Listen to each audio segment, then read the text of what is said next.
We are amazing because our passion is limitless and our drive is intense. Therefore, you will not deny our grind. You are now listening to the Faith, Grind, and Inspire podcast. Welcome back to another great episode of Faith, Grind, Inspire podcast. I am your host, Gene Alert, and today we have a very special guest returning to the show, a good friend of ours. And how great to start off 2020 with my boy, my brother, filmmaker, producer, entrepreneur, artist, creative, political guy, my man Joseph Grant. What's up, Joe? Everything's great, man. What's happening? I'm just happy to be back. Yeah, man. I'm happy to have you back, bro. Oh, thanks, man. Thanks. We got some wonderful things happening, so, let's jump into it. So let's go right into it, man, because if people want to know about you, they should have listened to the last episode. It's going to make them go back to the last episode. They're going to go back, yeah. I don't need to introduce myself again, right? Nope, we're going right into it, bro. All right. So what you've been up to from the last time you were here? What's going on? I know you put out a series. Well, it hasn't come out yet. The series will come out for 2020. Okay, 420. Okay, I like that. We're starting with a 20-city tour. Okay. And after the tour, it's going to be on our streaming site. So it's going to go from the tour. We're going to do the tour for about 2.5 months. And then by July, it'll be open for viewing for everyone on streaming at Spark TV. And it's only $4.99 for the month, but we have a lot of other great things. But yeah. Nice. So let's talk about this. Okay. Streaming service. Yeah. Like what's going on, bro? Well, yeah, as a filmmaker, you kind of always find you're looking for opportunities, right? You're always looking for an opportunity to showcase your film. And I've been trying to get my film on other platforms, but it's kind of hard. So I figured other people are dealing with the same problem I'm dealing with. So I partnered with these brothers over at Spark TV, and our goal is to give independent filmmakers a fair shot at having their films viewed and also having them make money off of their films as well. So I don't want what I call the YouTube graveyard. I hate filmmakers that make great films and it goes to the YouTube graveyard, which is on YouTube. You got to go through all these hoops and whatnot just to try to get $5 or $6 out of YouTube. And it just gets buried in the hundreds of thousands of millions of content that YouTube has to offer. Yeah, and then you end up having to spend money to let people at least have some kind of to see it. Absolutely. I mean, even with the film festivals, and don't get me wrong, I think film festivals are wonderful situations, but what happens to a filmmaker is, an independent filmmaker, we don't have a lot of money to begin with, right? So we do our best to piece a movie together, and now to get into the film festivals, you have to pay a certain amount of money just to be looked at. You're not even in the film festival. You don't get that money back. So you put your money out. Now, once you are accepted into the film festival, you got to get there however you can. Right, so you get to the film festival however you can. You put yourself up. You have to promote your film, and all this is costing you money.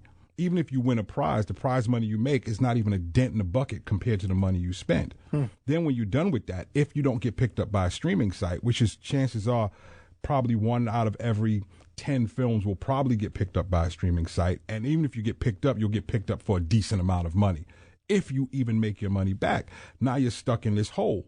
What do? So you have this film that you've created that's a wonderful piece of work, and nobody can see it. So you go to the YouTube graveyard to die, and your film goes onto YouTube. So with Spark TV, we want to change that whole dynamic and give people a place that they can land. We're still toying with the idea of how much to give, but I definitely want to give more than 6 cents per stream, and we want to cut the viewing ship down to after 5,000 streams, we should be giving up each filmmaker up to 12 cents per stream. I like that, man. And that'll be paid quarterly to the filmmaker. Okay. Yeah.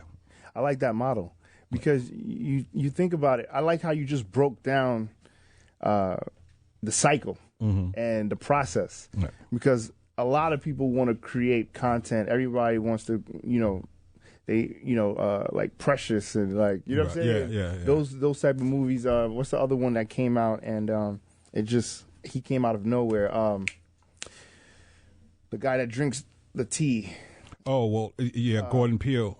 Jordan Peele, I'm sorry. Jordan Peele. Yeah. What's the movie? It's called, oh, man. Get Out. Get Out. Get Out. Get Out. Yeah. Yeah, Get Out. Yeah. And so when everyone's like, "Oh man, I could do a movie too," and then, so Yeah, you can. you can, but they don't understand the process, and you just sort of broke it down. Yeah. So now let's go deeper into this whole process thing, right? Because I consider you an entrepreneur, right? Right. And I consider all filmmakers entrepreneurs. Right. Let the audience know what it really takes to be a filmmaker. Like just with To Live and Die in Bed-Stuy. Right. Can you break down the process, the steps, not the entire everything, but just break down the steps of like, what do you do? What's the first thing you have to do? First thing you have to do is figure out, you have to have a script. You got to start with a story. Right? Story. So you have to start with a decent story. And the sad part about it is every bad movie starts with a good idea. You know what I mean? No matter what it is, it's a great idea in your head, and trying to get that idea to camera, to screen, it's a whole lot of steps in between that you can go right and you can go wrong with. So first idea is to have a script. Then financing is very, very important. That's the main part. You know what I mean? That's the Right? big part. That's the Finding big the part. financing is very important. Pulling the proper crew together. So now let's pause there. The money part, right? Right. Because I'm a money guy. Right. So finding the money, finding the capital, raising the capital. What do you have to do as a producer? Because you're creative, and most creatives are not business people. Right. So now, how do you? Because now you have to pitch business people your movie, your idea, your vision. Right. Right. And it makes sense for you, but then how does it make sense? How do you articulate that and put that together so to make sense to the money guy or the money woman? You know. So, as a money guy, money doesn't make sense to you, right?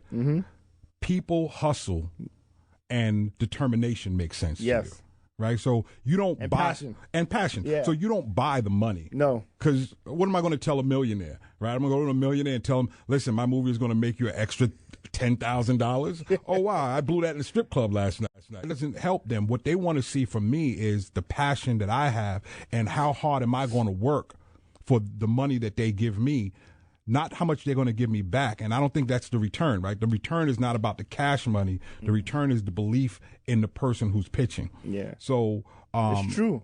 I really believe a lot of times when people come and ask for capital for any project, when someone comes into, like, say, my office, if they're not passionate about something, right, I have to see the younger Gene in them. Right. Right?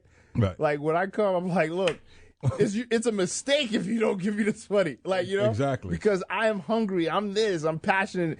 If you come in like, so, yeah, I have a project and I think it might do good. And I think. Can't buy that. I think.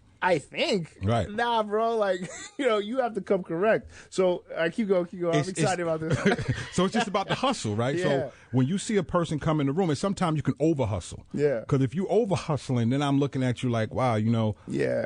This is scripted. Yeah, it's too rehearsed. Yeah, you running a scam on Yeah, me. you So running you a have scam, to yeah. find that place where you're authentic, and you act, and that person has to believe the authenticity in you. So each person and how you ask for money is different, especially in the film business, because the number one thing that people understand about films is that they don't make any money. But what people have to understand about investing into a film is that you're not investing into the film, you're investing into the filmmaker. So it's different. So yeah, that film didn't make any money, but that was a different filmmaker than this filmmaker. And I'm not trying to blow my own horn, but you can give me the script that you gave to somebody else who didn't make any money. I'm going to make sure that script makes money. You know what I mean? Because it just is. I'm just going to do the work necessary to make sure that project works. Yeah. You know what I mean? So you're betting on the person, not on the project. Because there's many times that you'll bet on the project and you have all the things in right places. You have all the great names, all the great stars, all the great celebrities, but the filmmaker just don't have that thing. They don't have that hustle ready, and it just falls apart. So that's number two. So how do you think a bad filmmaker gets all the actors and all the people to be part of the film if they didn't have the passion? Because they have the money. Got it. Right? Okay. So actors and filmmakers and everybody else. Yeah, so it's about if I walk in a room with $8 million, who's going to tell me no? Yeah. I could be horrible. Yeah. But who's going to tell me no? Who's going to tell me no? Right? But I could be the greatest, and if I walk in the room with 80,000, I'm going to get more no's than I'm going to get yes. You know what I mean? But interest is based on performance. So the more you perform and the more people see you perform, the better you become. Right? So you take a guy like Eddie Murphy, who's now going to be on Saturday, who, you know, who's everywhere. Yeah. Right? Eddie Murphy's the biggest thing. But prior to Dolomite, Eddie Murphy couldn't sell nothing. Nobody wanted to touch him because his interest was low. Yeah. Now he performed with Dolomite. Now everybody wants to get at Eddie Murphy again, and they're giving him everything under the sun. Under the sun. So interest is based on performance. So as an independent filmmaker, you're coming in, you're going to hear no 1,000,001 times. You do what you got to do. Make sure you get your film done, and you do it to the best of your ability so that when people see that you performed, now they're interested in listening to what you got to say. Okay. So now after you find the money, you find the talent. No. Oh, you don't? No. Okay. See, a popular misconception is that you find the money, then you find the talent. Yeah. The money and the talent can go hand in hand, right? So you might attach a big name, and the big name gets you the money. Got it. Or you might get the money and you attach a big name. But most importantly in any film, to me, is your crew. Oh, okay. Making sure that you have the proper crew in place, making sure you have the proper camera person, the proper lighting people, your wardrobe people, because all of that is what flushes out the film and makes it and gives it the body. You know what I mean? So anybody can fit the uniform, but if I don't have a uniform to put them in, I don't really have I don't have that film. So people waste a lot of money on the actors and everything else and forget about all the little things like the wardrobe department. You have to have because if I'm doing an action film, right? So if I'm doing an action film, I'm not going to hire the same guy who I hired to do my love story because he's not an action cameraman. He's a stationary cameraman. So I have to hire a different person. Then I also have to look at stunt people, which I didn't have in my other film that was stationary. So I need all that. So making sure you have the right crew in place, and then when you get the right crew in place, then you start looking at talent. You took me to school, bro. I didn't think about that. But that's my process. Yeah, everybody's process is but different. That's smart. Right. Because the foundation, right, in business, the foundation is your team. Right. That is your team. Like, if you don't have a strong team, like, then you see certain things after production, you're like, in editing, you're like, oh, man. Right. And even with the editor, if you don't have a good editor for the film. So a film is told 3 different times. Yeah. Well, 4. 4. Right? The writer tells the film. Okay, writer. The director tells the film. Okay. Then the editor tells the actors tell the film, and then the editor tells the film. So every time that film goes from one person to the next, they're telling the story because the editor's going to see something that the director didn't see and say, wow, this is going to be different if I do it this way. The director may look at a line that the writer had written and said, you know what? Let's change this scene up and put it here. The actor is going to say the words and say, you know what, I'm going to add this piece in, and it's going to change the entire way the scene was written. Because this is how I... Right. So every time someone touches that film, they're part of the storytelling process of that film. So you have to make sure that you have all of those people, those key people in place that are great. Even the lighting, and you have a lighting person, if you switch your lighting people in the middle of your film, it'll show just like that. You know what I mean? Because everybody has their own technique. So your crew is very, very important, extremely important. Actors are more interchangeable than your crew can be. Wow. That's deep. Yeah. But I get it.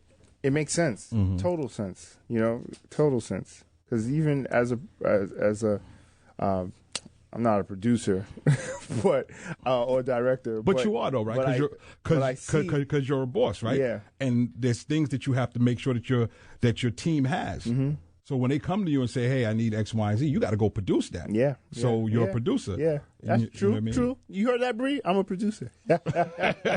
So, all right. So now you got the crew, you got the money.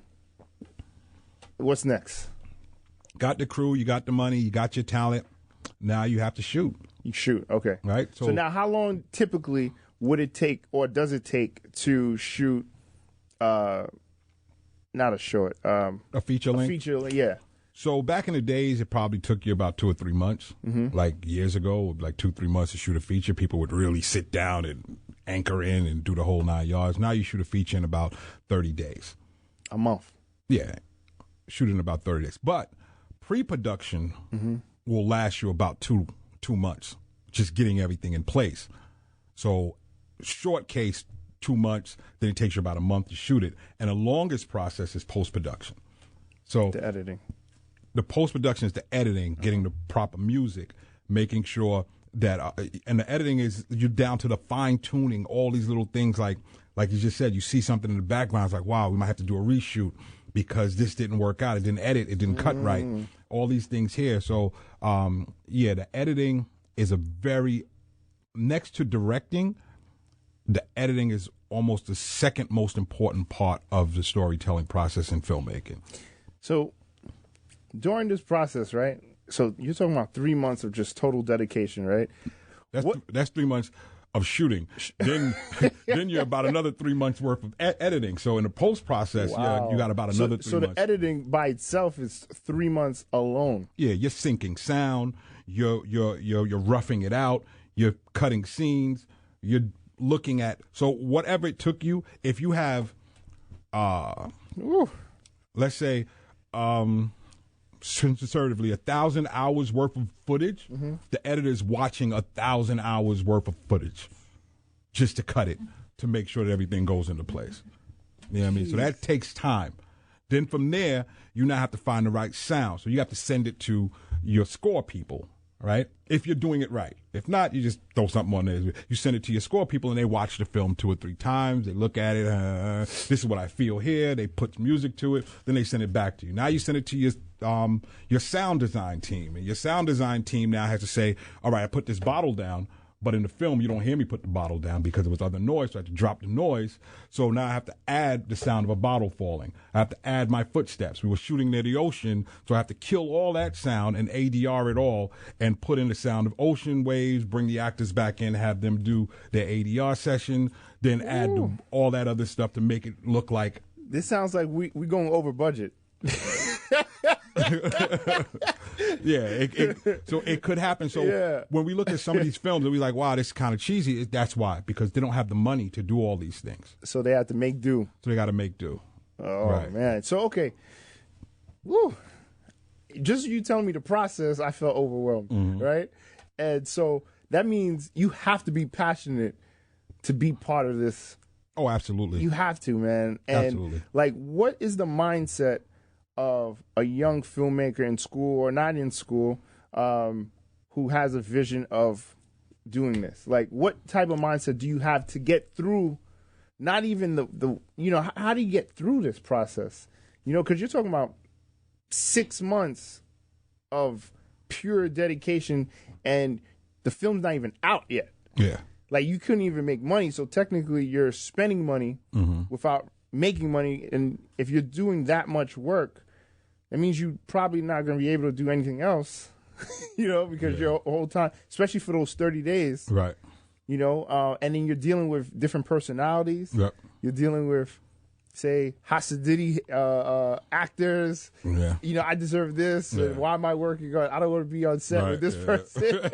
And so, how do you describe that, man? Like, take me into your world, Joe. You know what, man? I'm gonna be honest. I black out, man. You black out. I couldn't tell you how I got from there to here. You know what I mean? I really don't remember, because when we started shooting To Live and Die in Bed-Stuy, we had financing in place, right? So you want to start with financing in place. We had it in place, and we had a promise is a comfort to a fool. So we had a promise. I didn't have the check, but I had a promise, and at the last minute, the check never showed up. So now I'm stuck. So I got these actors on set. I got the crew there, and I'm like, wow, I got to go through this thing now. I can't back out. So now I'm digging in my pockets to see what I got in there. So I'm emptying out my pockets, and I'm putting everybody on the promised land themselves, and I'm just trying to hold this film together. And until we can get it shot. I'm doing fundraisers here, there, everywhere, Yeah, I remember. just trying to raise the money. And luckily, in the ninth hour, we was able to secure the financing and get it together and get the film out. But during that time, we're shooting, and again, I take my hat off to my crew and my actors because they believed in me enough to say, all right, well, you don't have it right now, but I know you're going to get it. They saw the passion in me. They saw what I was dealing with. They saw what was going on, and they believed in me enough to take the ride with me and take the journey, and it paid off. Yeah. You know what I mean? But I don't know what the process is. If you ask me again how I did it, I don't know. If you ask me to repeat it, I can't. Yeah. You know what I mean? You know what? As you saying that, I get that same question under how do you produce a show? How do you produce an event? Right. Right? 3,000, 4,000 people. How do you do it? To be honest, man, I've been trying to repeat it, and I can't. You can't do it. I can't even. It's lightning in a bottle. You don't know how to do it. You know what I mean? But that's not you. Right, so that's faith, grind, inspire. Yeah. Right, so that's faith. Yeah, and you're just moving by faith, and and the gods are just putting you in the proper places to do the things necessary at that particular time, because it's not your doing, it's the doing of the Creator that needed you to get through this to get to the next thing. So when you start thinking on your own and saying, "Oh, I could do that again," you never did it in the first place. You never did it in the first place. So how you That's gonna why do it we again? black out, right? Right. So that's why we black out. It's like you can't do that again because it was me that was carrying you through that. Right, so that's what that is. Makes sense. When we did the Hustlers Convention, and put out the that was back in January. Yeah, so we did that, and that was just something that was like, after we did To Live and Die in Bed-Stuy, it was like, wow, man, this was a hustle. And I was talking with my boy, and we was like, yo, let's just do the Hustlers Convention. And the Hustlers Convention is just for people who would not stop they would stop at nothing to get to their goal. And I looked around me and I saw so many people like me out there, even including yourself, like so many other people. And just when we put it out, the response was just amazing at how many people responded to. Yeah, I wish I could have came. That was my wife's birthday. And but when I saw the invitation, I was just like, man, this is great. So tell me about it. Like, so you said you came up with it with your friend, like, right? Because when we was younger, growing up, right, I played football, and coach was always about movement. Like, don't walk, run, get back. Don't throw me the football. Bring it back to me. Run it back in. Right, and it was always about that quickness. And then I got older, and it was always about doing it, getting it done, moving quickly, having to have it. Under no circumstance would you stop. And I just wanted to do something that acknowledged all people that had that same kind of drive and that energy. You know what I mean? So that's where that came from. And it's not a bad word, right? So we assume that that's a bad word, but it's not. It's just about getting it done. Webster's Dictionary says the person who would stop at nothing to achieve their goal. And that's what it is. I like it, man. Well, congrats on that too, bro. Like, so. And also we made sure that, so one of the things, and it was beautiful, and it's always a beautiful sight to see 70 to 80 well-dressed people of color walking into the room with, tuxedos, because that was mandatory. Yeah. That tuxedos and evening gowns. And, we had it at the Stuyvesant Mansion. And even though the mansion is in disrepair, it just needs some help and it needs some TLC. And I talked to Barry, and I was like, man, I want to do it here because this is my neighborhood, right? And if we don't put our love into this, then who will? So if I'm going to have a black tie affair, I'm not going to take it down. And no disrespect to any other community, but I'm not going to take it and give it to the Jews. I'm not going to give it to the Chinese. I'm not going to give it to anybody else. I'm going to give it to us. And if this is the best we have to offer, then damn it, that's the best we got to offer. You know what I mean? Until we can do better. And the only way we can do better is unless we support one another. Yeah. So that's why I decided to have it there. Keep the money inside the community to uplift the community. Absolutely. Absolutely. You know how what they say, man. When we get $1, it leaves quick. So, right. But then when things fall apart, I remember someone told me when I was opening up Brooklyn Swirl, like this is back in 2012. This guy, this old man, was screaming across the street, and he was like, "You're not gonna survive. You're gonna be closed in a year. You're not gonna make it past the winter." Right. And I was like, this is a older black man telling me this. Right. Like, you know, coming from church. Right. I was like, But you got to remember, man. and so, you know, but from, you know, and I felt a little hurt. You know, I can't front. I was like, I'm going to show you, you know. And so, but it was, you know, but I understand, like, his mindset is just like, you know, he was like, he had to have been like 70, 80 something. You know, Right. older man, you know, and, but coming from what he saw, he just knew, like, anything good that you put in, you know, like, if people don't support it, Right. it's going to fall. Well, you're on Sumner Avenue, man. Yeah. And you're talking about back in the days. He's like 70. Sumner Avenue was like the worst part of Bed, one of the worst strips Yeah. on Bed-Stuy. Yeah. Right. So in his mind, from what he saw, he'd been down so long, up don't even make sense to him. You know what I mean? Yeah. So what you're trying to do, he can't fathom that. Yeah, he couldn't. You know what I mean? And that's unfortunate for us as a people, that we get kicked around so much that we don't even realize that all we got to do is move out the way and the person will miss.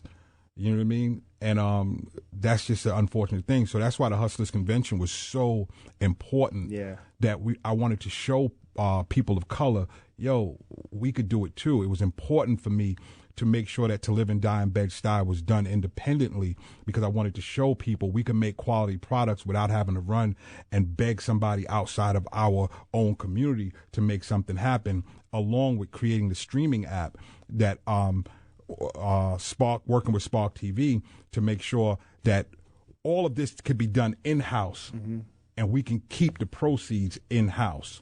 You know what I mean? So, Spark, are they from Brooklyn? No, Spark. They're from New Jersey. Oh, Jersey. Okay. Yeah, some brothers from New Jersey. That's cool. That's cool. And how did you connect with them, on like social media or social media? Ironically, man, Really? when I started doing the promotions for To Live and Die in Bed-Stuy, I got a lot of offers from a lot of people. But when I listened to the brothers from Spark, they seemed like they had the best thing going. They had the best idea. As an ambassador of arts and culture, my thing is to promote the arts the best way I can in a positive light, right? So now I'm going into my political hat, where, you know, the arts are very important to me. It's not just something I do, it's who I am. Yeah. And I hate when people exploit the arts, because we're so easy to be exploited because we always need money. So it's like, here, dance for your supper. You know what I mean? And you don't realize it took that man years to learn to dance like that, while you just throw a couple of coins at him, and to you it's frivolous, but to him that's his lifestyle. Yeah. You know what I mean? So I wanted to make sure that someone who was creating the streaming app that weren't artists was creating something, a platform that respected the artists. And that's what they had in place that I liked. Everybody else had good things in place, but they were just looking at it to make money. And these guys were looking at creating a platform that would give artists an opportunity to be men and women, not just a way for them to line their pockets. Yeah, I like that, man. So shout out to the guys at Spark, man. And that's SPRK. Okay, SPRK. Yeah. All right. So to the political side, right? Yep. So I know you're really active in the community with the kids, but I know the city's trying to. Well, the DOE, the school system, is taking away a lot of art programs. Like, what are you doing, or what do you see, and how do you think that it's affecting the kids long term by taking away the creativity? And what do you think we could do, you know, as a community to change that? Well, they're going to take because our kids are creative, you know. Right, but they're going to take what they're going to take, right? So even in the Bible, Jesus says, give Caesar what is Caesar's and give God what is God's, right? So the school system belongs to whoever. It's not our system. What we can do and what belongs to us is our creativity. So with independent people like myself who are showing them, hey, I'm creating a platform for you, people like yourself, you're on the radio, you give them something to look at and say, hey, I can do that too. Right? So that's the best we can do in this situation. Because trying to fight a man, it's like me coming into your house and fighting you for the remote control. You know what I mean? I'm not going to win. I'll take the batteries out. Exactly. You're going to do everything possible. Even when you leave, you'll take the cord. Like when my father used to leave the house, he didn't want us watching TV. Back in the days, you could disconnect the cord from the TV. Yeah. And he would take the cord and hide the cord. Yeah. Or he would take the buttons off the TV and hide them. So if you in my house, I have no control over what you are going to, what you're allowing me to do. But what I can do in that house is I can do my own thing, and that you can't stop me from, right? So as long as the kids can see that there's a black man who comes from the same community that they did, that raised his own money to shoot a film, and he didn't raise it in a nefarious way. He raised it by doing certain things. A black man that created a streaming app, a black man that became the ambassador of arts and culture. When they see that, and I had the same education opportunities that you did, and some of the same pitfalls where they started taking away programming. Hey, maybe I can do it too, but it can't just be me, right? It can't be you. It has to be a plethora of us. Yeah. It has to be all of us who consider ourselves entrepreneurs to be visible to the youth and be accessible to the youth and say, hey, this is who I am. This is what I can do. And this is the information I have for you to be the next me. Makes sense, man. Well, I know you're deep into the school system, man. So I applaud you, bro. Yeah. So what are your plans for 2020? Man, 2020, man. So 2020, I turned 50, right? And I call this my sucker-free 50 year. I like that. So all the nonsense I dealt with for the 50, you guys had 50 years of my life to invade me with your foolishness. Now I'm like that old guy who's like, that old lady who just says whatever she wants to say, and that old man who just does whatever he wants to do. That's me right now. So I don't want any suckers around me. You know what I mean? And if you are, I'm calling you out. That's my 2020 gift to myself. I like that, man. You know what I mean? So what does 2020 mean to you? 2020 means to me independence and freedom. And independence and freedom. My goal is to live in 2020 and beyond. Up until then, I think I was just surviving, just trying to get through the days and from point A to point B, and just everything was a grind. And now I think I've grinded out enough, and I want to survive. I want to live, and I want to enjoy the fruits of my labor, which is whatever that may be. Yeah, thrive. Yeah, I just want to. It's about me right now. Yeah. It's about me and those closest to me. Yeah, you put in the work. Yeah, you know what I mean. That's what 2020 means.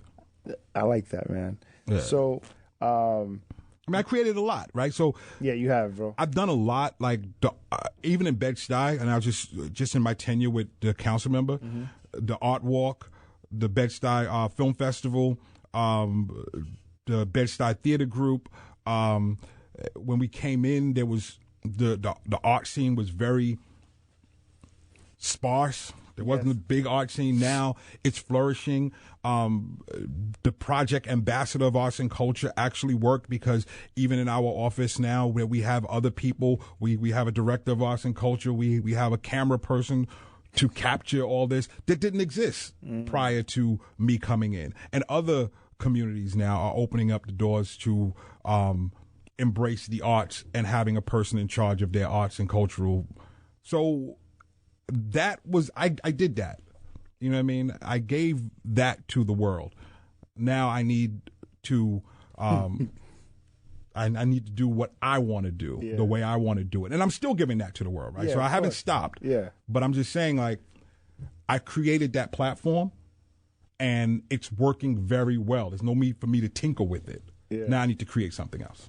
Would you consider going deeper into politics? I wrestled with the thought, but nah. No. I wouldn't, because I'm not a politician, and I know the world does not need another politician, but the world needs a politician. Like, we don't need the political rhetoric, but we need the political temperament. and I don't have the rhetoric nor the temperament. So I leave that up for someone else. But I would always work closely with the political structures to make sure that they're doing the right thing, and not in a badgering way, like I'm like on your back, you got to do this, but just in a more of a counsel way to say, hey man, this is the other side of the coin. Yeah.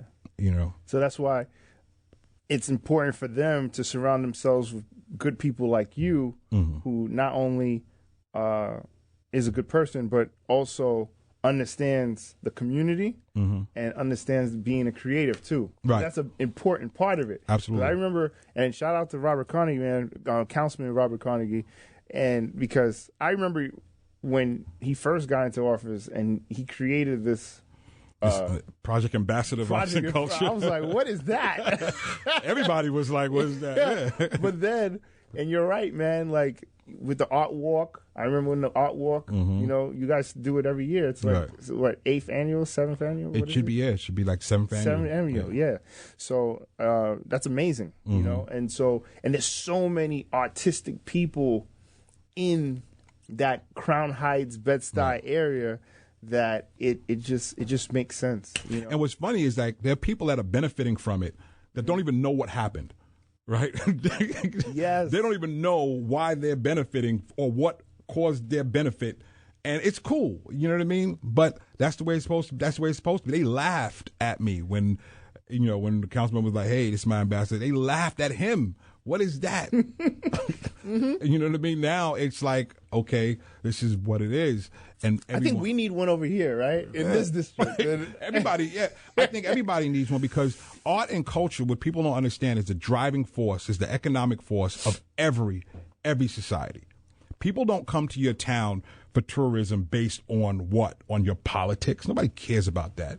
They don't come because you have great lawyers. Maybe they may show up because you got a great doctor, but really, tourism comes to your town based on the culture and the artistic artifacts of that society, right? And that's what drives tourism. They go to Broadway because of the plays, and then they take back the souvenirs, right? You go to France because of the cuisine, right? And the art. And the art. And the museums. You go to Africa because just of the culture itself to experience. So that's what drives the economy, not all that other stuff. You know what I'm saying? Even the architecture, it's done by an artist. You create that through arts. That's true. Right? So if you remove arts and culture from any society, you have absolutely nothing. You almost have a black hole. Right? So that's what we need to curate, and that's what we need to cultivate more. And that's why I fight so hard, and I get so upset when people try to trivialize the arts.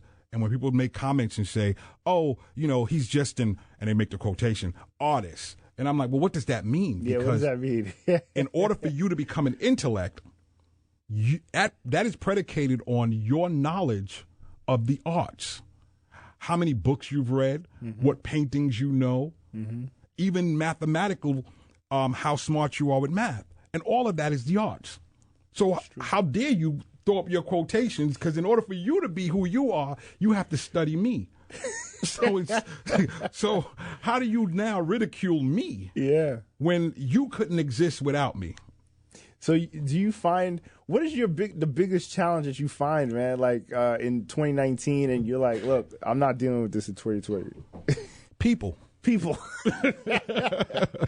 I'm not dealing with people. I can laugh and be comfortable without, you know what I mean? Like, I'm not out to like shame anybody. I don't want to do that. But I realize I have the ability to walk away. I have the ability to say no, close my door, and go back to sleep. You know what I'm saying? That's a great feeling, man. Yeah, like in 2019, prior, I was so like, wow, I need this person. I got to have this person. And I'm like, no, you really don't, Joe. You really don't. What you need and what you have to have is those good people that are around you that will pour into you and you can pour into them, rather than people who are trying to steal from you. You know what I mean? Takers. Yeah, I call them takers. Because the truth is, and I know you for a long time, Gene, you will give anyone anything if they ask. If you can do it, all you have to do. You don't have to steal from you. You know what I mean? People don't have to manipulate you. Preach. You know what I mean? DeMarcus pointed at me like, yeah, we talked about this. Yeah, people don't have to manipulate you. No, they don't. All they got to do is ask. Yeah. And so when you surround yourself with a bunch of piranhas and people and scavengers, you know, they pick you apart, and that tears at your soul. And that happened to me for a long time. And now I'm like, you know what, man? I don't have to play in that. I don't have to play in that pawn. There's some good people right over here that I can hang out with. That's going to make me a better person, and I can make them a better person. You know, and I go back again. We're talking about faith, grind, inspire. Iron sharpens iron. That's you know, you only get better because you play a better opponent. It's interesting, man, because I'm 38, right? And people always ask me the question, oh man, you're like ahead of your time. And I've always been, when I was 18, I was always ahead, you know, because I started so young. Because what I do is I listen and I pay attention to everybody that's older than me. Right? And you said you're turning 50. I didn't know that. Number one, right? I'm thinking you're like 42, 43. But it's all good, man. Black don't crack. The thing about it is I've always watched you and learned from you, right? And the more I listen to you, the more I learn. And it's interesting because, like, I'm at that space now where at 38 where I'm just like, you know, like I had a conversation with my boy DeMarcus, and it was all about being totally transparent. Like, what you sacrifice, you would sacrifice everything for someone else.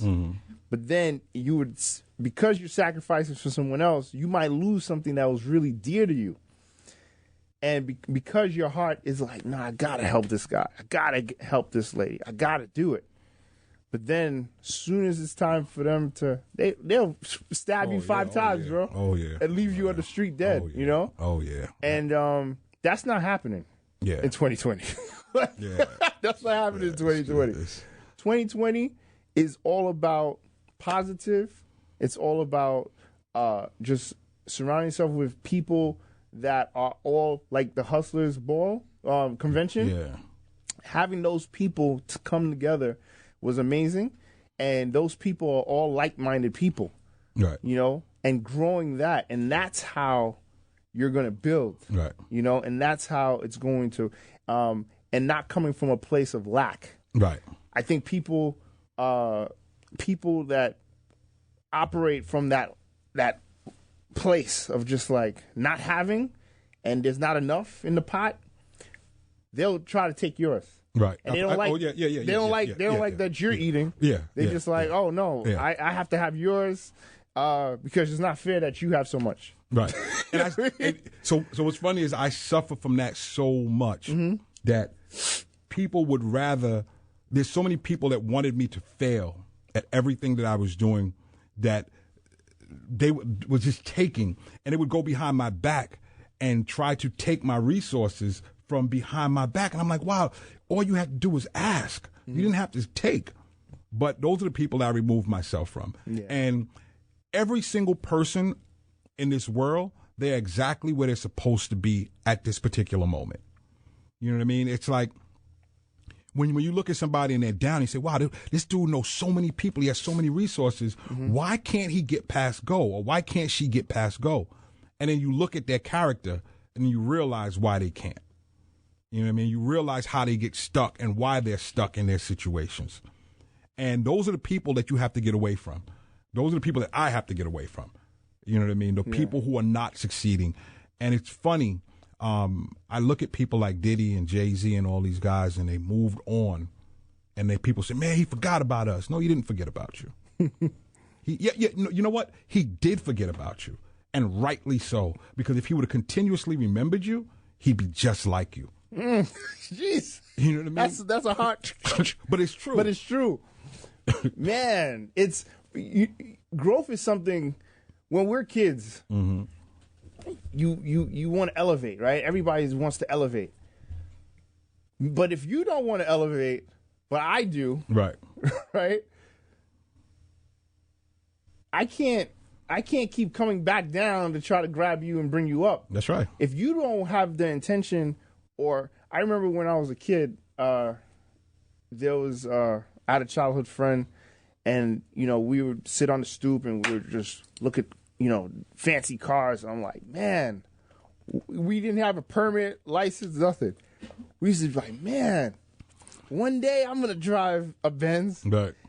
And then he would say, as long as I have a car to get me from A to B, that's all I want. I'm like, nah, man. Like I was like, I want that. I want that. And not because of the material part of it.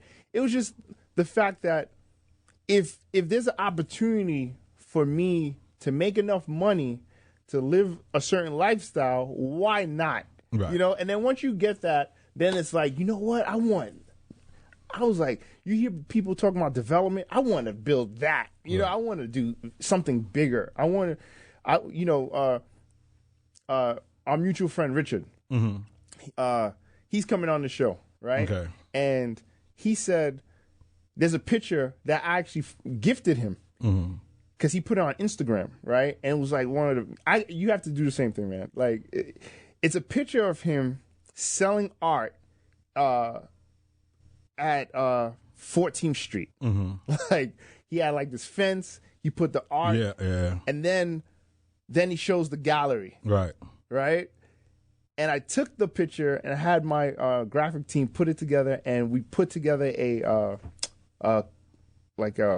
canvas. And that picture meant a lot for me. Right. I should have showed me like the growth and the evolution. And there was so many people that he probably came across that aren't in his life in the beginning that probably said, but you're not an artist. How do you think you're going to have a gallery? Oh, I remember when he came in 2012, they were like, why open an art gallery in Bed-Stuy? No one's buying art here. Like, your art is too expensive. Like, who are these people? Like, like, I can go to Michael's, Right. And now he's celebrating 11 years, you know what I'm saying? So, and he's in Art Basel, like all these artists that he's representing, like it's so crazy. So, but that's the same thing. And even when you talk about Jay-Z and Puffy for his birthday posted a picture of, not for his birthday, for Jay-Z's birthday in December. He had a picture of him and Jay-Z when they were like, I don't know if they just started, but they were next to each other. They had like basketball jerseys on, and they were on their phone, like their two-way pages, and they looked so young and so like they weren't broke, but they just didn't look like they had a lot of money, They weren't mature. They weren't mature yet, but now they have. Then they showed another picture of them at Puffy's 50th birthday party, and it just was like, yo, man. Right. And the same thing, how I mean, people that, and some people want to fight to bring you down. Dame Dash, right?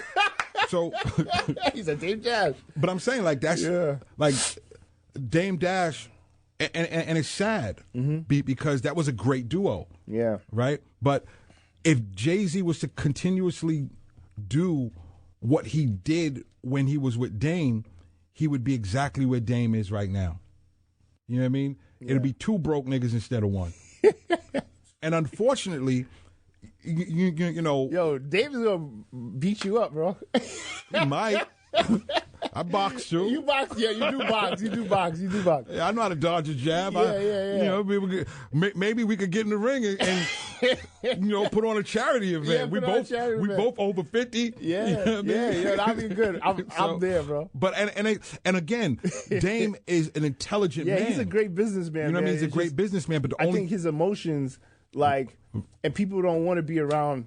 Right. That much of a pattern. You know how you said in the beginning of the podcast, you said you don't want to overdo it. I think a lot of times he was too passionate for a lot of people. Right. And it came across too, but I don't know. But yeah, so you have to grow. You got to move on. And I remember me being on the street corners when I first did my first movie to The Sty, and I did the series, and people were like, yo, this should never work. You can't sell a DVD for $10 and then do a series and expect people to come back and give you another $10 for the next episode and so forth and so on. Why don't you just make it a movie? And I was like, nah, I'm gonna stick to my guns. And nobody wanted to pick it up. So I took it to the streets, and I was out on the street corner, in the wintertime selling DVDs hand to hand. And I sold close to 50,000 units of the entire series, to the point where now we're doing, which is 15 years later, we're doing the Sty 2.0, which is, it picks up 15 years from where the Sty left off. And that's because popular demand. Like, people are like, yo, you got to bring that back. You got to bring it back. So I'm like, I can't bring the old story back because all those people are grown. So 15 years later, what's going on in the Sty? So the Sty 2.0, and that comes because of that hustle, right? Like, people wanted it. And it's going to be, it's so 2020, you got the Sty 2.0. That's going to be, it's going to be amazing. We're going to talk about human trafficking that's taking place. We're going to talk about gentrification. We're going to talk about, those are two main topics that we're going to talk about, and we're going to do it through the church and through the police department, the church, the politics, and of course the underworld of the Sty. Yeah, I like that, man. Yeah. So I asked you this question before. I'm going to ask it to you again because you're in a different space right now, and it was 2020. Out of Faith, Grind, Inspire, which word resonates with you? Faith. Okay. Faith. Faith is because the grind I can do, the inspiration I can give, but the faith, that's not mine. You know what I mean? The faith, you just have to have that, and you just got to believe that everything will fall into place. That once you grind and once you inspire, that the good things are going to happen, regardless of what. Even in your darkest of moments, you know what I mean? You have to have that faith that there's a light that's going to shine on you afterwards, because this is your anointment. And if you don't have that, no matter how hard you grind or what people try to inspire into you or you try to inspire into others, will never work. So the word faith, to me, where I am right now, I am truly walking by faith. Wow. Appreciate you, brother. Man, thank you, bro. So, guys, I want to thank you guys for tuning in to another great episode of Faith, Grind, Inspire podcast. I want to thank my man Joseph Grant for coming in and blessing us. You didn't know where to find me? Oh, shoot. Sorry. Sorry, man. I just, yeah. I don't know if you put something at the bottom or No. You're going to tell people right now. Okay. Go ahead. Where can we find you? You can go on my my website, ghettoeyespublishing.com. That's GhettoEyesPublising.com. You can find me on Instagram at Joe's Eyes, JOEZEYEZ, or you can find me at, on my website, josephcgrantjr.com. And all the links are in there. And all the links to everything else that I'm doing. What about Spark? Spark TV, the link will be there as well, but you can go to Spark TV. Please go to Spark TV, download the app so you can see exclusively To Live and Die in Bed-Stuy, the series. It's a wonderful series. It's a beautiful series. It's only $4.99, and there's a lot of other great independent filmmakers with great films that are on there as well to keep you entertained after you have binged episodes of To Live and Die in Bed-Stuy. Appreciate it, man. So, guys, thank you for joining us. Joe, my man Joe Grant, go support all his content. Check his website out. Thank you guys for tuning in to another great episode of Faith, Grind, Inspire podcast. Thank you to our producers, our team, and continue to grind, continue to shine, and keep going no matter what. God bless. Peace.